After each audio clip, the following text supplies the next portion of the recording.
Has I am replaced the I am? In our culture today, it feels like identity has become everything. Social media screams, know who you are. Help books tell us to define our truth. Even in the church, we sometimes spend more energy saying, I am this or I am that, instead of bowing to the great I am.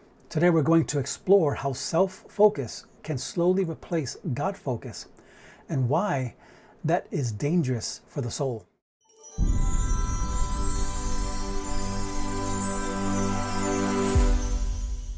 Welcome back to Soul 02, the podcast that puts oxygen back into your spiritual life. I'm your host, Lou Perez, and today we're tackling an uncomfortable but crucial question. Has I am replaced the I am? Yes, identity in Christ is absolutely biblical and important, and we should know who we are in Christ. But in our culture of narcissism and self-obsession, the pendulum often swings too far. When identity becomes self-absorption, we've shifted our gaze away from Jesus and onto ourselves. Let's start with this idea. People like Robert Mulholland, a Christian writer on spiritual formation, talked about the false self when he said this: the temptation to take over God's role in our life is the essence of the false self. My false self, like all false selves, is a control freak that manipulates people and situations to protect it from disturbances to its status quo. At its root, the false self is sovereignty without submission. It's trying to play God in our own lives. So culturally, we see this in the epidemic of narcissism. Narcissism, after all, comes from the myth of Narcissus, a man so obsessed with his own reflection that he wasted away staring at himself. And modern narcissism looks different, but the pattern is the same. There's a mask of perfection and success on the outside, but on the inside, there's insecurity and fear of failure and shame. And we find that the danger is that our lives orbit around self instead of God. The I am has replaced the I am when this happens. Tim Keller put it beautifully when he said, true gospel humility means I stop connecting every experience, every conversation with myself. In fact, I stop thinking about myself. The freedom of self-forgetfulness, the blessed rest that only self-forgetfulness brings. And this is a beautiful thing to think about, the idea that the more you think about yourself, the more you really suffer in the end. But here's some signs of self-obsessed faith. How do you know if the I am has replaced the I am? Spiritual entitlement. True story, Tiger Woods once said after his public scandal, I did not think that rules applied to me. I thought they were for other people. I felt entitled. And that is the spirit of entitlement. In spiritual life, it shows up when we think God owes us something. It's the attitude that blessings should flow without obedience, without surrender, without taking up our cross, without commitment to God. Another sign is perpetual infancy. This is a sign of a false self. Sigmund Freud pointed out that infants believe they are the center of the universe until they learn dependence on their parents.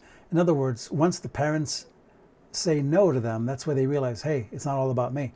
Spiritually, many stay stuck in that infant stage. They still believe the world revolves around them instead of realizing he must increase and I must decrease, the way John the Baptist put it. Maturity comes when we realize God is at the center and not us. Number 3, how do you know if you have a false self?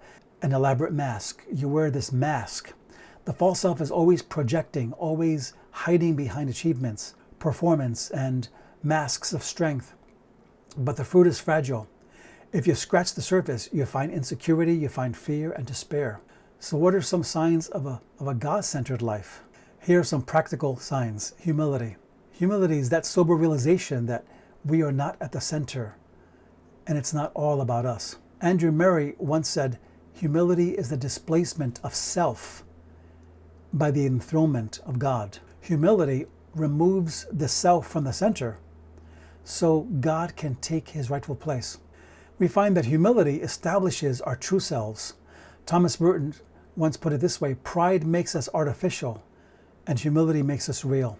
In other words, pride bends us toward a false self, while humility restores authenticity. Stability is another one.